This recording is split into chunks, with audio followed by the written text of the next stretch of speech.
ஒரு நிமிஷம் இருங்க. இந்த வீடியோவை கடைசி வரைக்கும் பாருங்கள். ஆன்லைனில் எவ்வளோ ஸ்கேம் பண்ணுறாங்கன்னு உங்களுக்கு தெளிவாக தெரிய வரும். ஃப்ளிப்கார்ட் செல்லில் iQOO 12 வாங்கணும்னு நான் ஜான் மந்த் ஃபுல்லாகவே வெயிட் பண்ணிட்டு இருந்தேங்க. ஆனால் அவன் இந்த மாடலை மட்டும் அவுட் ஆஃப் ஸ்டாக்லேயே வச்சுட்டு வந்திருக்கான்.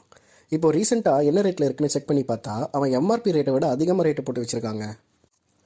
இந்த ஃபோன் இவ்வளோ ரேட்டு வராதுன்னு சொல்லிட்டு iQOOட ஷாப்பிங் சைட்டில் போய் செக் பண்ணி பார்த்தா அவன் செல்லிங் ப்ரைஸ் 52K வச்சிருந்தான். அதாவது 52,000 சம்திங் எதை வச்சிருந்தாங்க. எம்ஆர்பி வந்து 59,999 வச்சிருக்கான். சரி, அமேசான் சைட்லேயும் ஒரு வாட்டி கிராஸ் செக் பண்ணலான்னு சொல்லிட்டு பார்த்தா அமேசான் சைட்டில் iQ ஷாப்பிங் சைட்டில் என்ன ரேட் இருந்தோ அதே ரேட்டு தான் அவனும் வச்சிருக்கான்.